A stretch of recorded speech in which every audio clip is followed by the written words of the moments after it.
అవునా?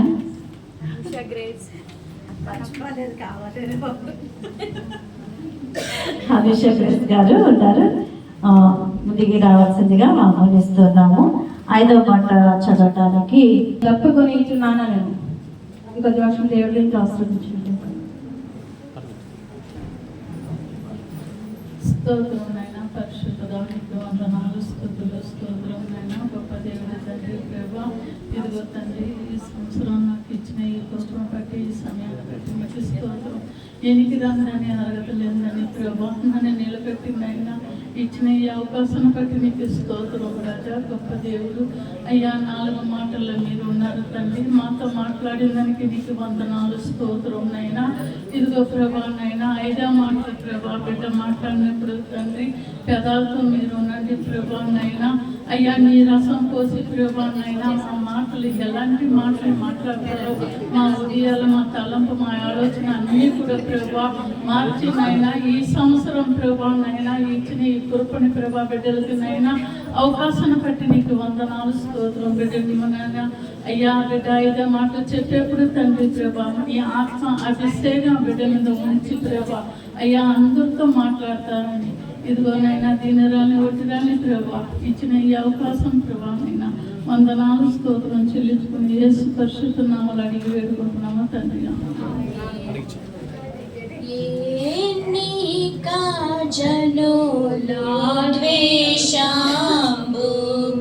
నీకు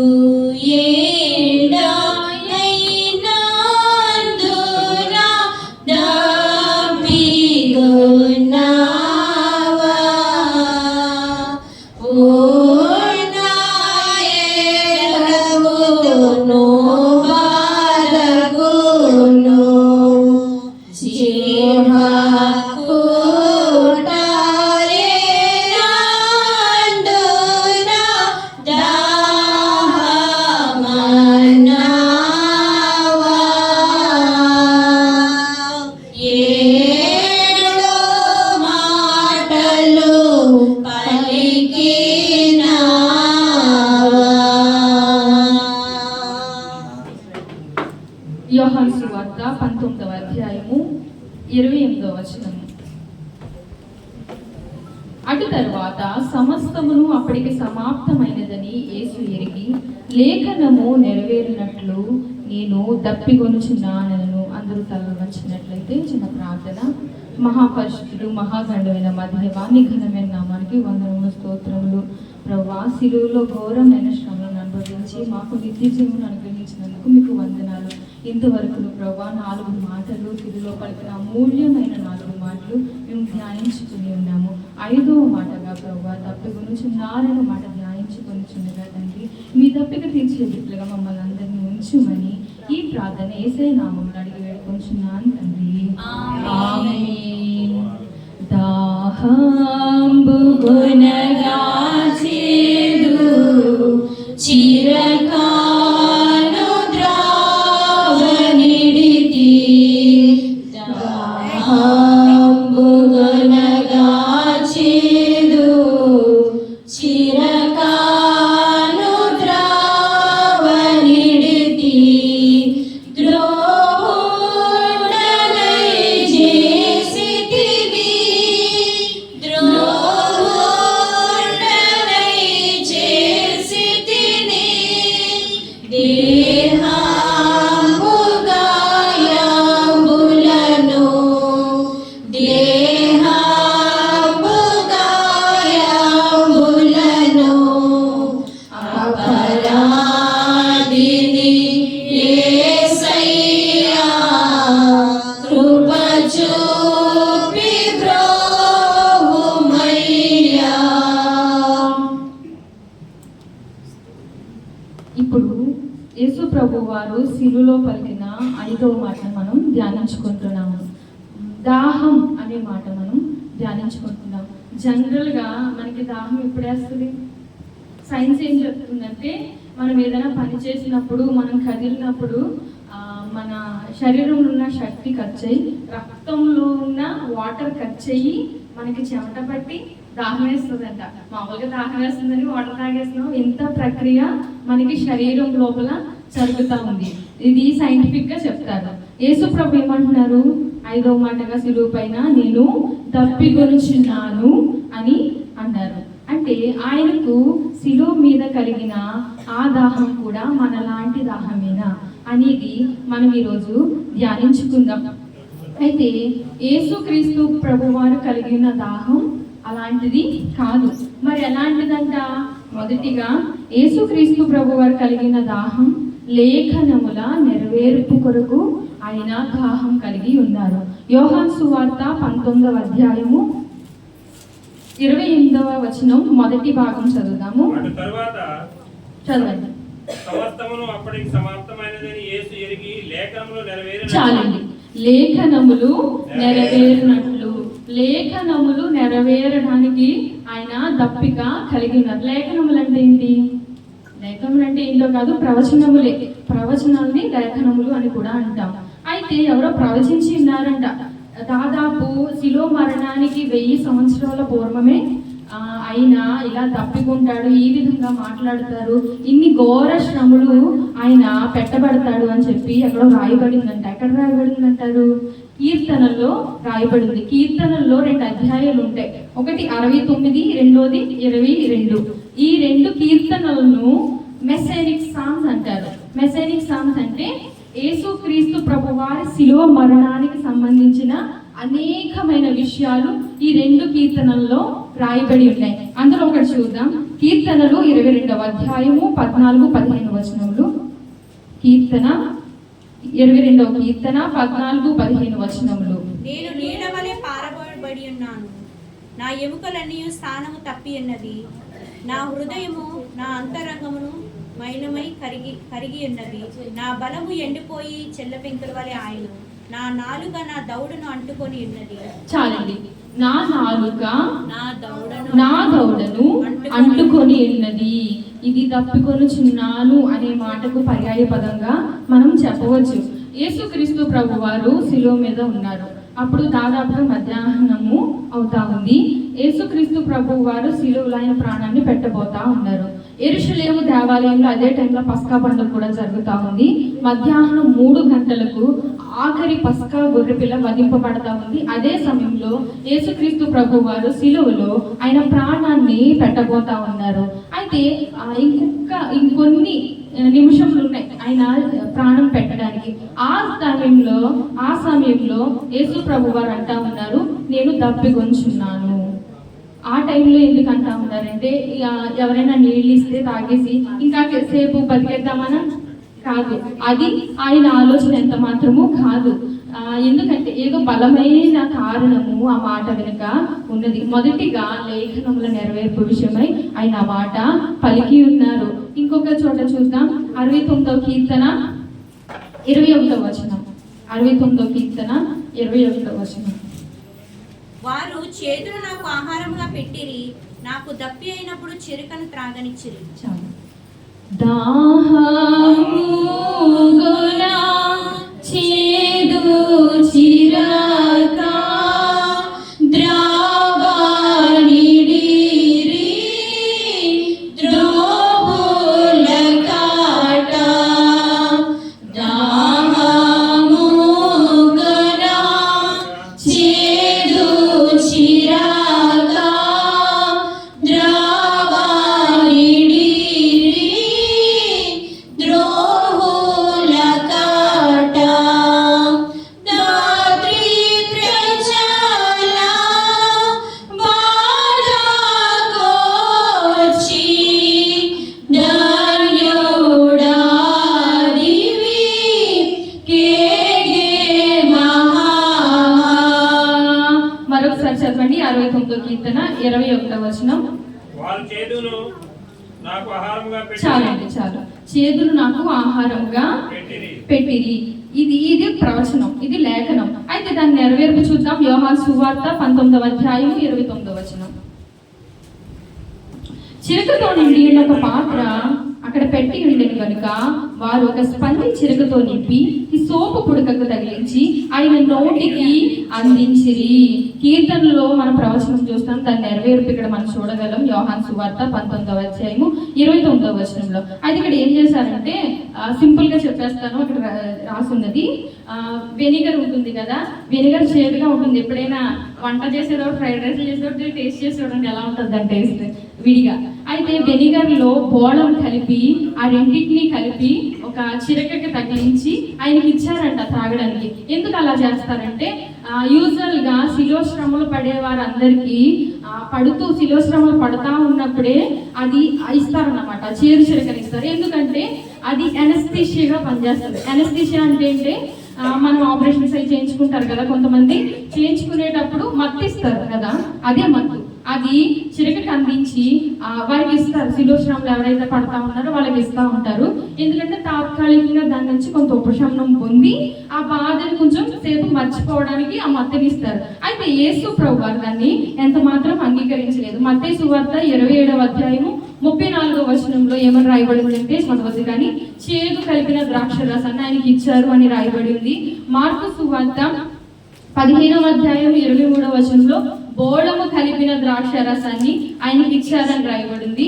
అదే మన మూల వాక్య పాఠ్య భాగ్యమైనటువంటి యోహాను సువార్త 19వ అధ్యాయము 29వ వచనంలో చిరక అనే పదము, హిసోపు అనే పదము, స్పంజి అనే పదము కనిపిస్తా ఉంది. అంటే మార్కు మత్తయి కంటే ఇంకా డీటెయిల్డ్ గా యోహాను గారు రాసినారు. ఎందుకంటే ఆఖరి వరకు, చివరి వరకు యేసు ప్రభువుని వెంబడించిన శిష్యుడు యోహాను కాబట్టి అన్ని మిగతా సంగతులు కూడా, మిగతా వారు రాయని సంగతులు కూడా ఇక్కడ రాసి ఉన్నారు. హిసోప్ అంటే అర్థం ఏంటంటే ఒక మొక్క, ఒక సువాసన గల ఒక హెర్బ్. హిసోపు పుడకకు తగిలించి అది చేదు చిరకను వెనిగరు బోళము కలిపినటువంటి మిశ్రమాన్ని ఆయన నోటికి అందిస్తే యేసు ప్రభు వారు దాన్ని గుర్తెరిగి దాన్ని నిరాకరించినట్లుగా మనకి వాక్యం చెప్తా ఉంది. అయితే ఘోరమైన శ్రమలెన్నో యేసు ప్రభు వారికి పెట్టి ఉన్నారు. ఒకసారి చూద్దాం, యోహాను సువార్త 19:29 మరొకసారి చదవండి. చిరకతో నిండి ఉన్న ఒక పాత్ర అక్కడ పెట్టి ఉండెను.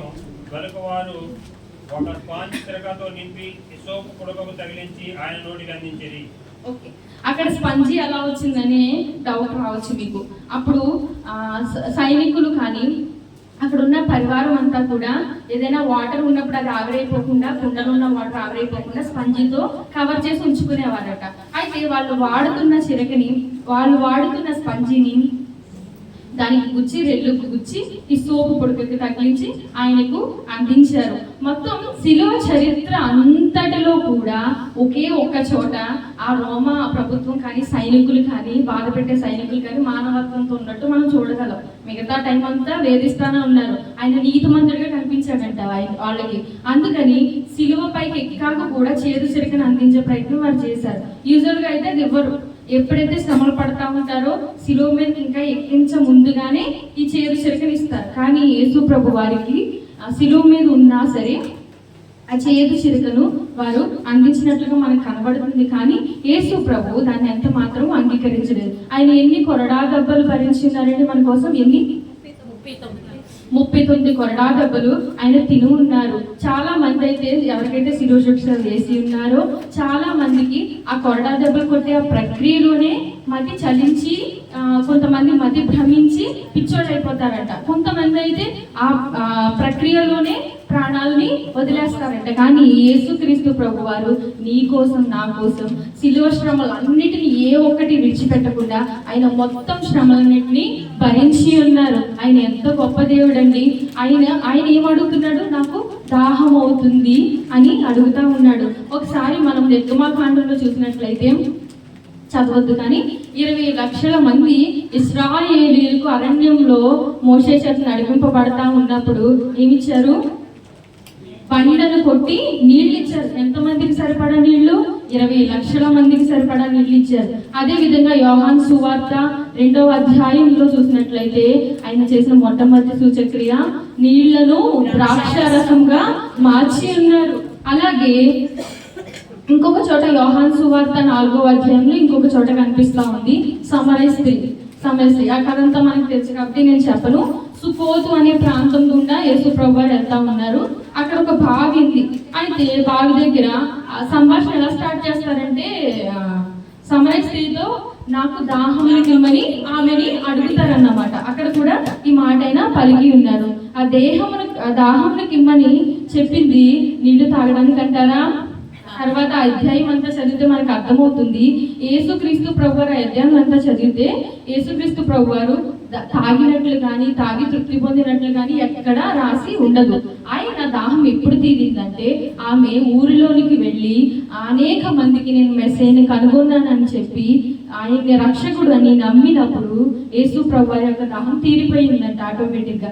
కాబట్టి ఆయన దాహం అలాంటి దాహం.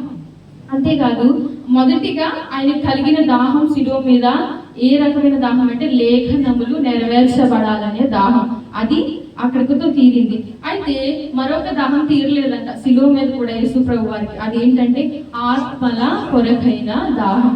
ఆత్మల కొరకైన దాహం ఆయనకి తీరలేదు. ఎందుకంటే మనం పాడుకున్నాం కదా ఇంకొక చరణంలో, ఎన్నిక జనుల ద్వేషము నీకు ఎండ అయినందున తప్పికొనినావా. ఎన్నిక జనులు ఎవరు? యూదులే. తన స్వజనులు ఎవరు? యూదులే. ఆయన నా ప్రజలు అని అనుకున్న వారే, మెస్సియా గురించి కంప్లీట్ గా తెలిసిన వారే ఆయనని దూషించి ద్వేషించి సిలువకి అప్పగించారు. ఆయన ఎన్నిక జనుల ద్వేషం ఆయనకి ఏమైందంట? ఎండ అయ్యిందంట. ఎండ అయినందువల్ల ఆయన తప్పికొన్నాడంట. ఆత్మల కొరకైన దాహం ఆయనకి ఎంత మాత్రము తీరలేదు. అక్కడ మనలో కూడా చాలా దాహాలు ఉంటాయి. మనకు కూడా ఇహ సంబంధమైన దాహాలు, కోర్కెల దాహాలు. యేసు ప్రభు వారికి కలిగిన దాహం అలాంటిది కాదు. కొంతమందికి అధికార దాహం. నిన్నటి దినమున చిట్టక్ గారు చెప్పి ఉన్నారు వాక్యంలో, ఎవరైనా అధికారులు ఉండాలి అని ఉంటే ఎలా ఉండాలంట? దాసులుగా ఉండాలి. పరిచర్య చేయించుకోవాలి అని ఉంటే ఎలా ఉండాలి? పరిచర్య చేసేవారిగా మనం ఉండాలి. చదవద్దు కానీ 2 తిమోతి 3:13 ఈ విషయం రాయబడి ఉంది.